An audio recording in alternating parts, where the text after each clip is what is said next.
Em nome de Jesus, amém, Senhor. Amém. Salmo 38, versículo 1 diz assim: se existe alguém com culpa, com tristeza, com algum pesar no coração, Davi fala assim, o arrependimento do pecador. Verso 4. Pois já se elevam acima de minha cabeça com fardos, excedem as minhas forças. Verso 18. Confesso a minha iniquidade, suporto tristeza por causa do meu pecado. Verso 21. Não me desampare, Senhor, Deus meu, não te ausentes de mim. Hoje a gente vai ver algumas coisas, como a gente vai se livrar dessa culpa, dessa tristeza, né, que nos carregam há muito tempo. Eric, você pode colocar aquele vídeo fazendo favor da igreja?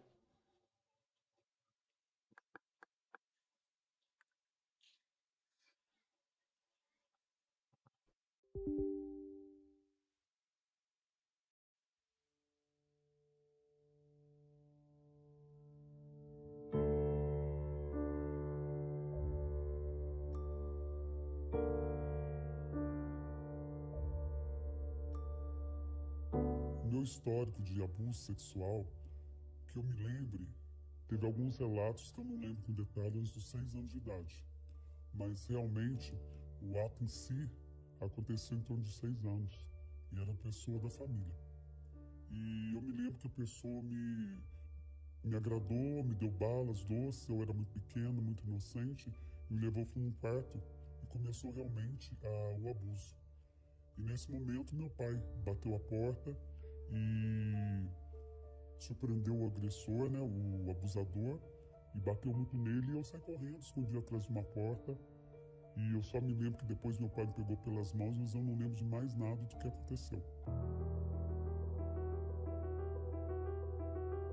Os abusadores de menor, de crianças, eles costumam se aproximar de pontos em que eles percebem algum tipo de vulnerabilidade.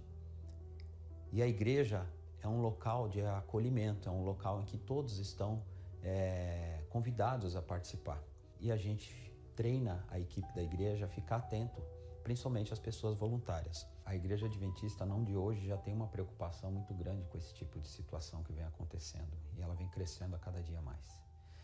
A divisão sul-americana da Igreja Adventista Sétimo Dia já fez votos orientando como lidar tanto com o agressor como com o agredido. É muito importante nós estarmos atentos aos sinais que podem dar indicação de que a criança está sofrendo algum abuso.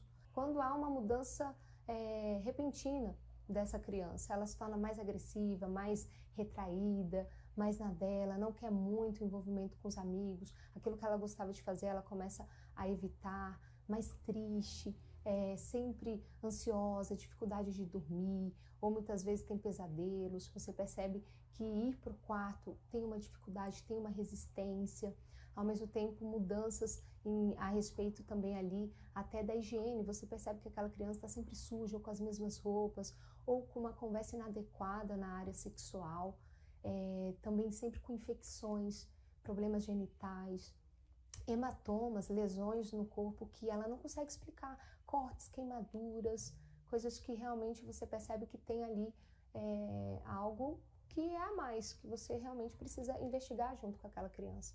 Depois de um certo tempo, eu descobri que a minha mãe, de certa forma, ela sabia da situação que ocorria dentro de casa. E talvez por dificuldade dela, por ignorância também, por não ter como agir, ela aceitou a situação e encobriu. Isso pode estar dentro da escola, isso pode estar dentro da igreja, pode estar no ambiente de trabalho e principalmente no ambiente familiar. Eles se aproximam dos pontos vulneráveis, pais negligentes, pais que largam crianças para a escola cuidar, para a escola educar, largam ou para a igreja cuidar, ou deixa ir tranquilo para casa, sem ficar atento, sem perceber detalhes. Quem abusa de uma criança geralmente conhece muito bem a criança, porque a criança vai dar abertura, geralmente um estranho ela vai desconfiar, mas uma pessoa com quem ela convive e que a família confia, geralmente padrão que a criança também vai confiar, ela vai por referência ao que o adulto que cuida dela tem em relação àquela pessoa, ela também vai ter, vai refletir nela. Então, um pai, um avô, um amigo, um namorado da mãe, um padrasto, pode ser um abusador e a gente não sabe. Então, é necessário que todos que cuidam da criança que fiquem atentos. Todo abusador, ele causa um impacto de medo de que aquela criança ela nunca vai ser o quê? Realmente validada dentro do que ela está sofrendo. Crianças que não foram atendidas de forma apropriada dentro desse sofrimento, ou acolhidas ou validadas, elas tendem realmente a perder o sentido de vida. Outras podem, não que necessariamente, isso também tem uma questão neurológica, elas podem repetir o comportamento como uma forma de comunicar o que aconteceu com elas. O abuso, ele afeta, em todos os aspectos, ele vai ter uma cicatriz de curto, médio e longo prazo. Existem repercussões psicológicas, físicas, sexuais, sociais, do trabalho, repercussões relacionadas à cognição e até repercussões espirituais. Dentre as psicológicas, as mais destacadas é a diminuição da autoestima, uma depressão, um transtorno do estresse pós-traumático, uma insônia, ou transtornos do sono em geral, transtornos da personalidade, autolesão, a pessoa começa a se machucar, comportamentos suicidas e transtornos psicóticos. Dentre as repercussões físicas, ocorrem somatizações, né? Onde a mente começa a afetar o corpo, manifestado através de cefaleia, dor de cabeça tensional, enxaqueca com ou sem aura. Uma síndrome metabólica também pode ser desencadeada com compulsões alimentares, doenças cardiovasculares e diabetes. A restauração para casos de crianças que passaram, por abuso, violência, também adolescentes, é um desafio, porque não é igual para todos. Existe já hoje, na ciência, muitos estudos que mostram que essas crianças, elas reagem de forma diferente. Como que a gente pode entender isso? Está muito vinculada ao afeto que essas crianças tiveram desde a gestação, também aos primeiros anos de vida, principalmente no relacionamento com sua mãe. E aconteceu episódios assim que me deixaram muito triste, porque depois dessa época meu pai descobriu, ele começou a me desprezar muito, a me tratar com muita frieza, a dizer que não gostava de mim e que eu parecia um homem que era para eu ter nascido homem. E isso mexeu muito com a minha estrutura, com a minha feminilidade também, né? E foi difícil, porque depois eu fui crescendo e amigos do meu pai também começaram a me bulinar, a mexer comigo. Existem também as repercussões sexuais. As mais conhecidas é a gravidez na infância e adolescência, que é algo completamente indesejado nesse período. Ocorre também as infecções sexualmente transmissíveis, diversas, com inúmeras consequências. A identidade de gênero, uma alteração nessa identidade, uma aversão ou repugnância à pessoa do mesmo sexo, ou então a predileção sexual por pessoas do mesmo sexo, ambiguidade sexual, hipo ou hipersexualização e promiscuidade. Então, a igreja tem combatido esse tipo de situação e tem divulgado informações. A melhor forma é conscientizar as pessoas. Por exemplo, existe o Disque 100 no Brasil, que você pode fazer uma ligação anônima. A gente sabe que o Estatuto da Criança e do Adolescente menciona lá que todos têm o dever. Não é só o dever do pai, da mãe, da família, é o dever da sociedade, é o dever do Estado. Todos têm o dever de, se pelo menos tiver uma suspeita, você tem que levar para os órgãos competentes. E a criança não é qualquer coisa. Um problema que ela enfrenta na infância, ela vai levar para o resto da vida. E um benefício que ela recebe na infância, ela também recebe para o resto da vida aquele benefício. Então é muito importante a gente gastar um pouquinho, investir um pouquinho mais na criança, porque isso vai dar resultado. Como a maioria dos casos acontece dentro das nossas casas, então é mais desafiador a gente realmente se comprometer com essa prevenção e com esse cuidado, se caso já está acontecendo. A criança ela tem o direito de ser cuidada, protegida e acompanhada. Então nós temos esse dever como cidadão, como pais, como educadores, como pessoas que cuidam de crianças, de estarmos sim ali à disposição para que essas crianças consigam perceber o quanto elas são valiosas nas atitudes, como elas estão sendo cuidadas através do nosso olhar. Olhando para algumas crianças que passam pelo abuso e você olha e fala assim, nossa, ela reagiu melhor do que outras. Ela está vinculada ao afeto. E o afeto, ele é tão importante que é o cuidado mesmo. Ele é importante por quê? Porque ele vai auxiliar tanto na reconstrução desse cérebro, que ele está em construção e ele foi ali, de certa forma, danificado, o que a gente chama de neuroplasticidade. Esse cuidado, essa segurança, esse envolvimento vai auxiliar também na socialização, que é perdida, porque os valores são perdidos. A criança, quando ela é abusada, e o adolescente, ela não é só a saúde mental, é o físico, é o todo, é o espiritual. A criança, ela olha para a vida espiritual dela diferente, ela está construindo. Então ela tem um Jesus. Onde é que estava esse Jesus quando tudo isso aconteceu comigo?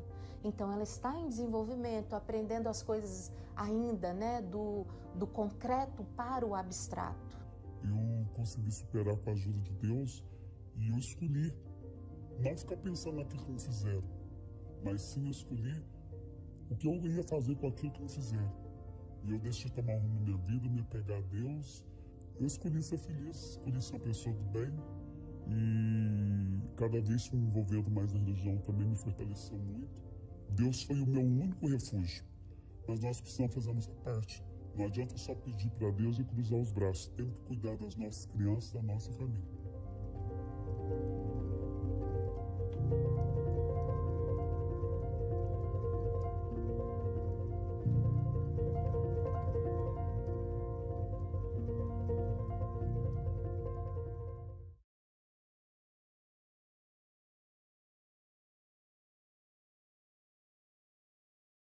A gente não consegue enxergar. Isso é uma... Se você vê que, você resumindo tudo ali, você vê que isso afasta, né? Onde está Deus? Por que Deus não me protegeu? Por que Deus não protegeu meu filho? Por que Deus não agiu nessa situação? Isso é muito difícil, né? É muito complexo. E a gente vai entender um pouquinho da história bíblica. Eric, você pode colocar o slide, fazendo um favor? Aquelas fotos? Enquanto o Eric vai colocando... E quando a gente começa a ver os comentários desses vídeos, aconteceu um caso no Mato Grosso, no tempo da pandemia, onde uma menina foi abusada pelo pai. Só que a mãe não acreditou nela, e além da mãe não acreditar nela, ela levou a filha para o meio do mato junto com um irmão de 15 anos, e enterrou a menina viva, de cabeça para baixo. E os investigadores falavam, mas quem falou isso foi o menino, mas como é que você sabe disso? O menino falou, né, o irmão dela, que a mãe obrigou ele a ir, né? Ele falou, eu sei porque ela estava gritando na hora que estava enterrando ela. Então são várias as situações, várias situações. E na Bíblia aconteceu também. Não é muito explícito, mas a gente vê por contextos, a gente vê por algumas referências que aconteceu isso na Bíblia. E às vezes existe não sei se vocês sabiam, existe na psicologia, uma síndrome de estou como. Estou como. Essa síndrome do estou como eu não presto. Eu acho que o amor é isso mesmo. Eu acho que o amor é violência, o amor é dor. Eu acho que é para isso que eu sirvo. Por isso que muitas mulheres casam com os seus abusadores. Eu não sei se você sabia disso, mas várias mulheres. Esse dia eu vi na internet, eu não sei o nome do cidadão, né, o Pinta, tal, o cara está na sentença de morte, ele foi penalizado a pena de morte, muitas mulheres mandando carta para a prisão para não fazer a pena de morte com o indivíduo. Para você ver, né, que a nossa sociedade, aonde que chegou. Então, esse aqui é o contexto, né, da Lucas. Abra sua Bíblia no livro de Lucas. Antes da gente ver essas fotos, a gente vai entrar num contexto aqui. Lucas capítulo 7, versículo 36. Lucas capítulo 7, versículo 33. Essa história aconteceu num ambiente familiar também. Lucas capítulo 7, versículo 36. A história sobre Maria, Maria Madalena. Vamos lá? Então aqui só para a gente fazer colocar o contexto. Lucas capítulo 7, versículo 36. Convidado por um dos fariseus para jantar, Jesus foi à casa dele e reclinou-se à mesa. Então esse fariseu que Jesus curou, esse tal de Simão, Jesus curou ele de uma lepra. Então hoje a gente vai entender como Jesus agia, como ele agiu com o agressor e como ele agiu com a vítima. Porque na nossa natureza carnal, a gente quer matar a pessoa. A gente quer enforcar ela, porque isso é um ato que não tem preço. Mas a gente vai entender como Jesus tratou um e Jesus tratou outro. E como é que Jesus vai nos tratar. Pode colocar, Eric, as fotos, só para a gente ter um contexto. Pode passar. Esse aí é o vaso de alabastro, né, onde ela derramou o nardo, né, o perfume caro, aos pés de Jesus. Esse contexto aqui, está Simão ali no meio ali, está Judas ali do lado, possivelmente Judas, e Maria aos pés de Jesus. Pode passar. E aqui está uma família, né? Está Lázaro, está Maria e Marta. Pode passar. Pode passar. Vamos lá, antes da gente entrar aqui, nesse slide eu quero ler com vocês uma coisa. Vamos lá, Lucas capítulo 7, versículo 36. Convidou um fariseu para que fosse jantar com ele. Jesus, entretanto, na casa do fariseu, tomou lugar à mesa. Então Simão convidou Jesus para jantar. Mas sabe aquele fariseu onde ele foi curado? Que é onde ele não... É uma pessoa que ela não sabe receber favor. Convidou Jesus só para política da boa confiança. Ele me curou, então eu também tenho que fazer alguma coisa, né? Porque, né, eles tinham isso, né? Eles de querer pagar alguma coisa pelo feito, né? Eles não podiam deixar nada por favor. Eles tinham que alguma coisa eles tinham que fazer. E assim era Simão. Verso 37. Eis que uma mulher da cidade pecadora, sabendo que ele estava à mesa da casa do fariseu, levou um vaso de alabastro com um unguento. Verso 38.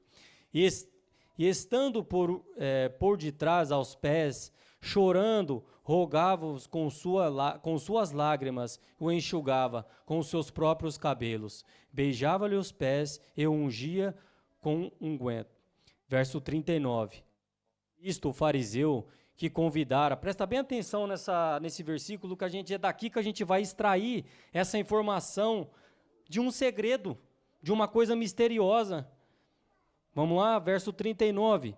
Ao ver isto, o fariseu, Simão, né, que convidara, disse consigo mesmo.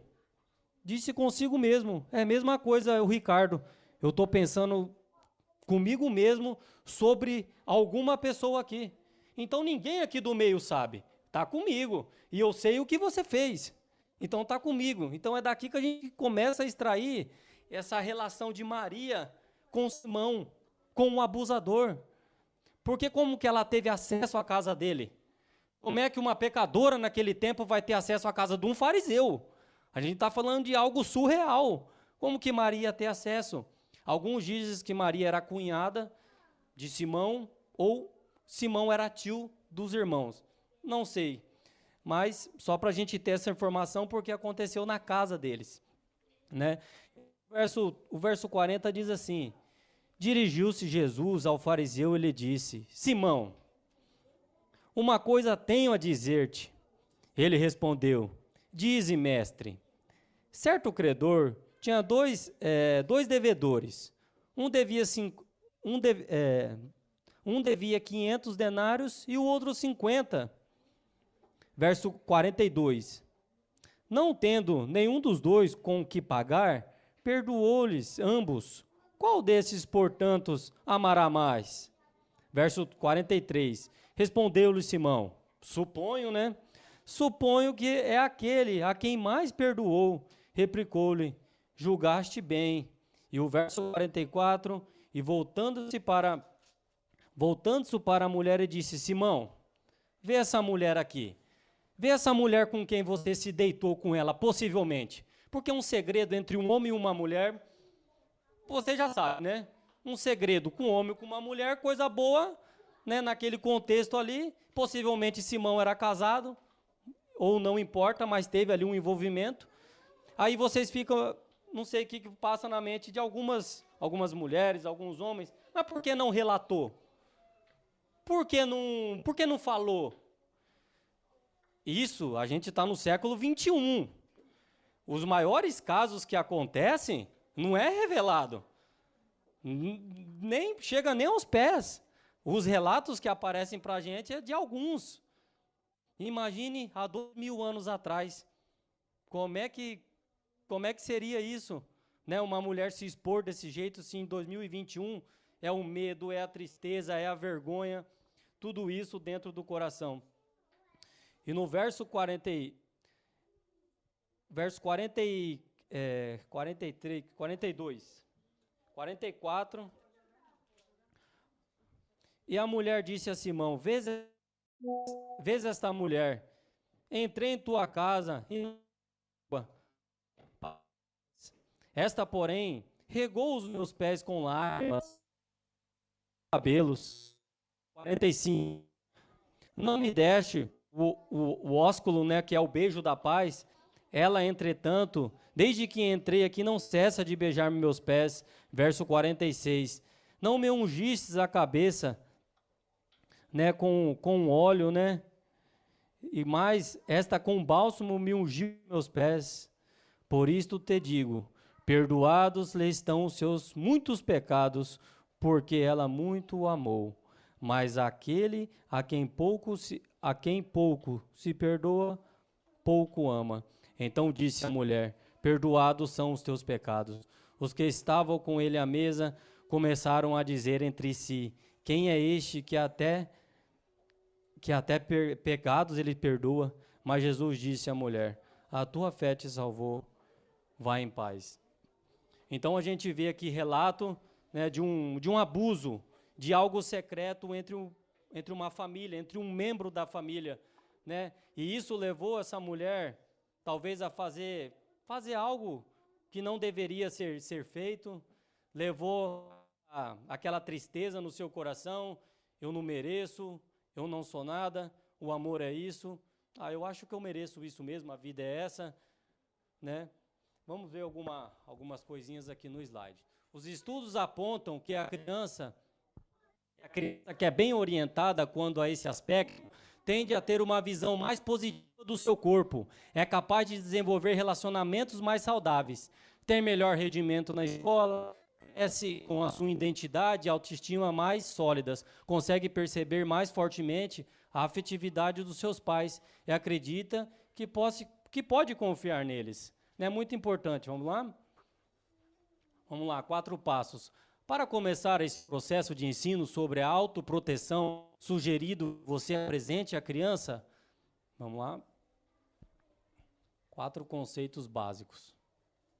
Primeiro, jamais insista para que a criança ofereça um carinho ou interaja com quem ela não se sinta bem naquele momento.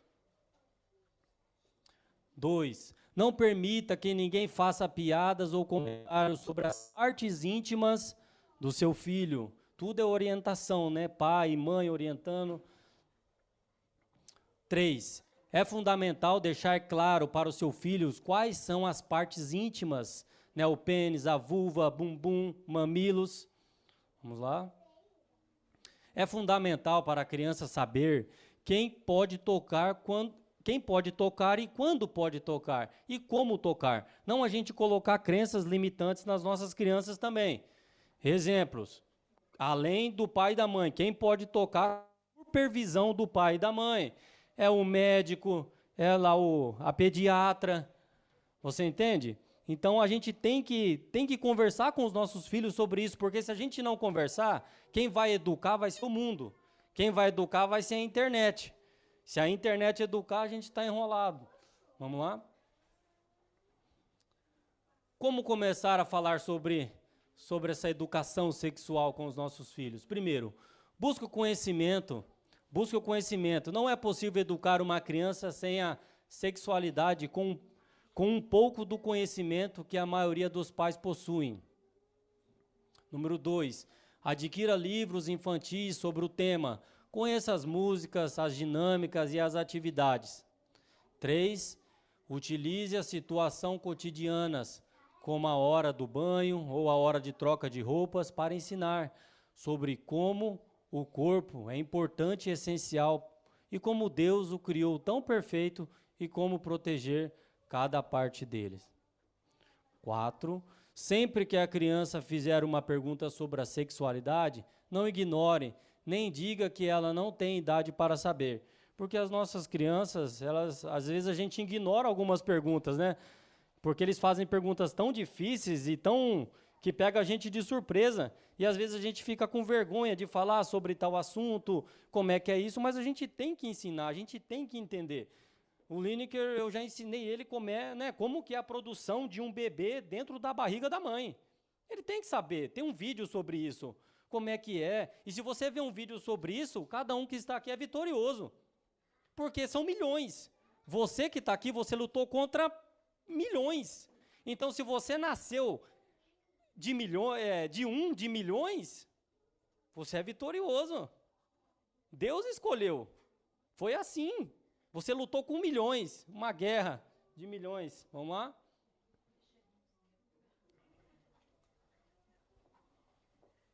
Vamos lá. 5º, apresente à criança que a Bíblia diz sobre o corpo. Filho, seu corpo é a morada do Espírito Santo. Por isso, Deus deixou escrito o que devemos comer e como cuidar dele. E agora estou ensinando a você como protegê-lo de toques que não fazem bem. Vou dar um exemplo. Toques, né? A gente criou uma menina, a Bruna, é a sobrinha da Elis. Ela entrou na nossa casa com 10 anos. E nos primeiros que ela chegou, eu coloquei todo mundo no sofá. Olha, o Ricardo já está ficando doidão já, né? Coloquei todo mundo no sofá. Falei, Bruna, o negócio é o seguinte. Eu não sou teu pai. Espera aí, deixa eu concluir. Eu não sou teu pai. Então, eu não posso dar o carinho para você de afeto de homem com mulher, porque eu não sou teu pai. Isso vai pegar mal perante mim, perante a sociedade, perante sua tia. E as pessoas podem pensar coisas que não é para pensar. Então, dali eu cortei. Então, entre eu e você, não vai ter abraço, não vai ter agarramento. Né? Nossa, você é frio, hein? Sei o quê? Não tem amor no coração? Não, não é isso. É que a gente tem que evitar qualquer tipo de agarramento com meninas que não seja a nossa filha. Bom, é assim que eu penso. Se alguém pensa diferente, tudo bem, mas é assim que eu penso. Que não tem que ficar com esse envolvimento, com esse agarramento. A gente tem que evitar isso, com os meninos também, né? Vamos lá? Seja o protagonista da formação da sexualidade dos seus filhos. Essa aí eu vou deixar por último, depois a gente vai ler. Coloca aquele vídeo, Eric, fazendo um favor, de 4 minutos. Aí a gente já vai para o final.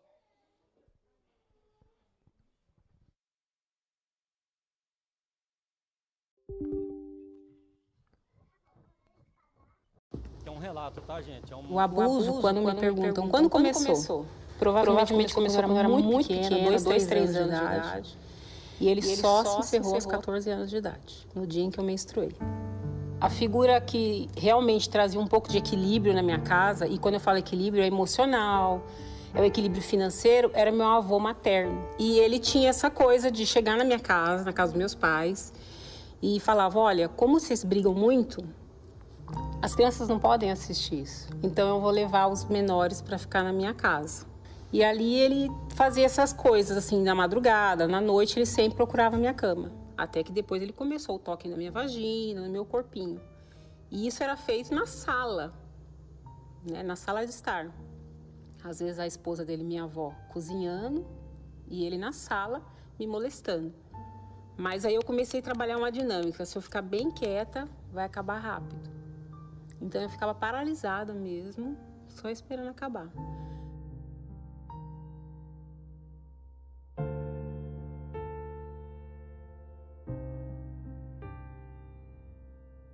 Eu sou filha da violência doméstica, né? Porque eu não conhecia outra realidade. Meu pai era um homem extremamente violento. Ele já chegava sempre com muita violência. Quando estava alcoolizado, esse era o gatilho. Com o passar dos anos, a minha mãe, para sobreviver a essa violência, também se tornou alcoólatra. Eu compreendo que ali eu formei a concepção do amor. O amor é isso. Você pode apanhar e você chama de meu bem. Então, eu comecei a associar o amor à dor. Né? Em uma noite, eu tinha 11 anos, eu era a única pessoa da casa e meu irmão caçula era um bebê de 8 meses, estava no berço. E a minha mãe perdeu o controle mesmo, houve uma nova briga, ela não aguentou mais e ela acabou assassinando meu pai. Quando meu pai morreu, aí ele mudou a dinâmica, aí houve uma conversa sobre a guarda. E aí foi pior, porque aí aquilo que era só de final de semana começou a ser diário. Cada vez que ele ia atrás de mim, ele arrancava um pedacinho de mim. E como o meu conceito de amor era associado à dor, eu achava que eu merecia aquilo.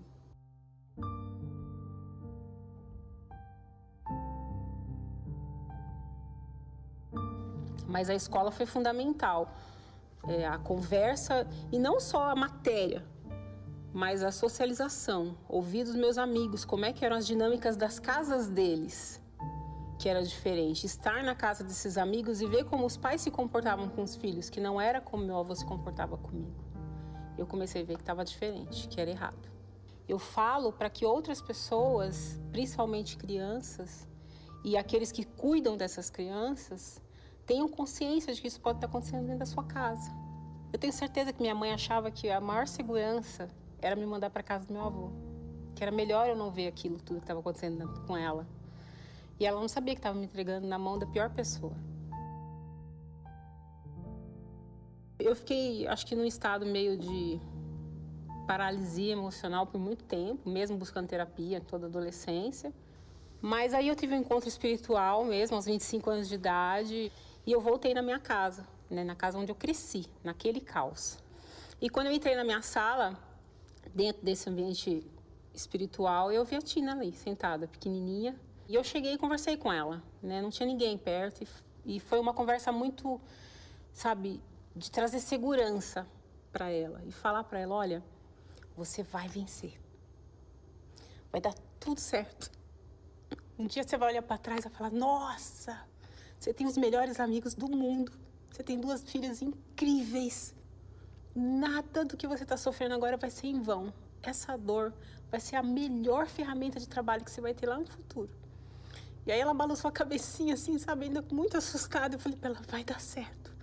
E aí soltei a mãozinha dela assim, voltei para onde eu estava fisicamente. Foi libertador, sabe, saber que alguém foi lá e cuidou dela.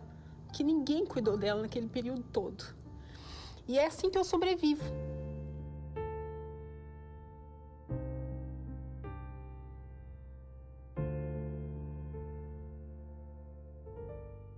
É assim que eu sobrevivo, né? É assim que eu vou levando a vida, né? Entre sofrimento, entre dor, entre lutas, entre consciências, por que Deus não cuidou, por que Deus não fez, um afastamento, e às vezes a gente volta de novo para aquilo que não deveria ter feito. E Jesus, ele nos acolhe. A gente viu que Jesus acolheu Maria Madalena, a gente viu que Jesus acolheu o Simão. Você entendeu, Simão? Eu sei que você entendeu. Maria Madalena entendeu muito mais ainda. Eu não sei se eu e você entendemos essa mensagem. Com certeza a gente entendeu, né? Então, os pais, cuidamos dos nossos filhos, que hoje um abuso pode ser pela internet, por celular, e isso é muito mais frequente. Eu tenho uma coisa comigo, o Lineker ele não tem celular ainda, mas o dia que eu tiver, o pai tem que monitorar, tem que ter o celular vinculado junto com o do filho. Ah, Ricardo, mas isso é invasão de privacidade. O diabo não vai pedir licença para você quando ele levar o teu filho. Você pode ter certeza que ele não vai pedir licença. E às vezes a gente fica com medo do filho ficar bravo e não sei o quê. Vai ter que ficar bravo. Mas um dia ele vai entender que aquilo a gente tem que cuidar. Porque Deus deu, eles são herança. Infelizmente, a gente tem que fazer o papel de chato. Porque o chato um dia vai se tornar o salvador, talvez, da vida dele. Por isso, o Lineker não dorme na casa de ninguém. Eu não estou falando que vocês têm que fazer, não, tá? Comigo. Enquanto ele for desse tamanho, ele não vai dormir na casa de ninguém. Filho, dorme em casa. Não dorme na casa de, Ricardo, mas é tudo conhecido, é tudo não sei o quê, tudo bem. Mas ele tem que estar ciente que, por enquanto, ele não vai dormir na casa de ninguém. Porque, por enquanto, ele não é maior ainda. Né? Um dia vai dar tudo certo. Vai dar tudo certo, tá? Então, agora a gente vai escutar uma música do Quebrando o Silêncio e a gente faz a oração final. Tá. Vamos lá. Mulher, onde estão eles? É aqui aquele cenário onde levou a mulher lá. O engraçado é que levou só ela, né? Porque se pegou ela em adultério, cadê o homem? Não tinha homem, então, complicado, né? Ninguém condenou você. Ela respondeu, ninguém, Senhor. Então Jesus disse, também eu não te condeno, vai e não peque mais. Quem é você neste cenário? Vítima ou agressor? Ambos? Hoje é um dia de libertação e de perdão. Tome consciência dos seus atos e converta de toda a violência e arrependimento. Quebre o silêncio em seu coração, largue as suas pedras, busque ajuda para cessar a violência, seja ela sofrida ou praticada por você. Jesus quer curar a vítima e o agressor. Quando a mulher foi levada aos pés de Cristo e os fariseus queriam colocar Jesus numa situação difícil, o texto diz que Jesus foi escrevendo na areia. Só que o relato bíblico não revela o que ele estava escrevendo. Mas o desejado de todas as nações diz que Jesus, como ele estava escrevendo os pecados daqueles que estavam acusando na areia. Então você vê um cenário do maior até o menor saindo. Cadê os seus acusadores? Porque cada um, o Espírito Santo, ele foi tomando a consciência dos seus erros. Então Jesus, né, mais uma vez, ele nos surpreende. Vamos lá? Vamos ficar de pé? Todos cantaram essa música, Quebrando o Silêncio.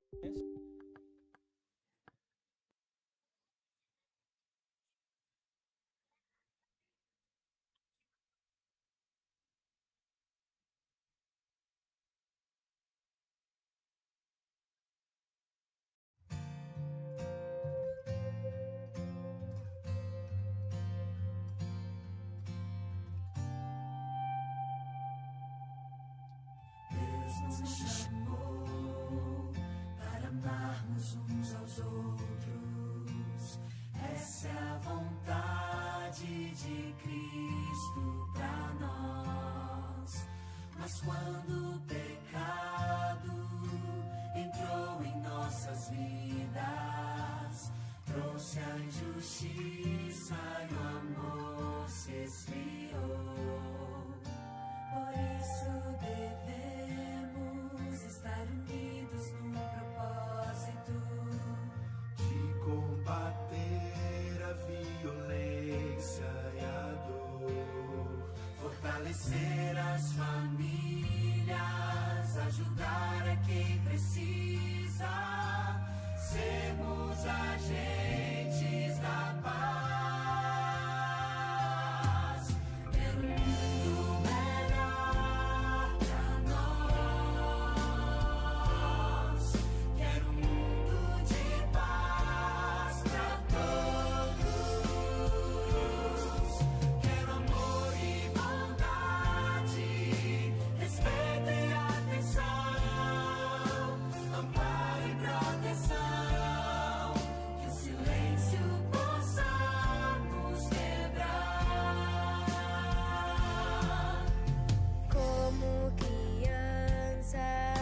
Preciso de cuidado.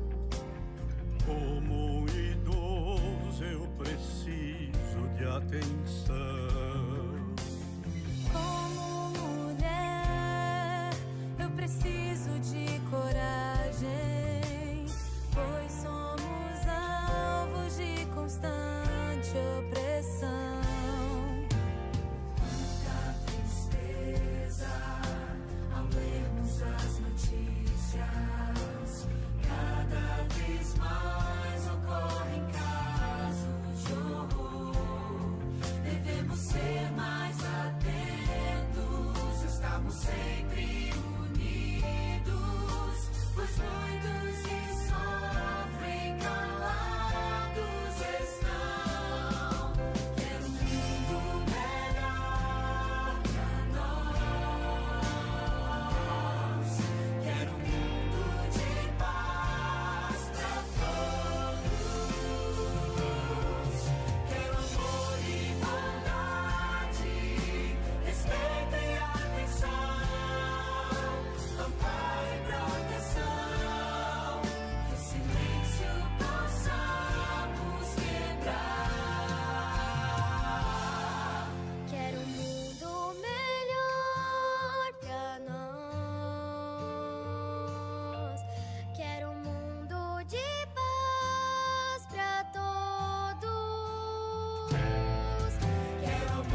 Bondoso Deus, obrigado por mais um sábado, obrigado pela sua palavra, obrigado porque o Senhor tem nos instruído, Pai, até aqui, Pai.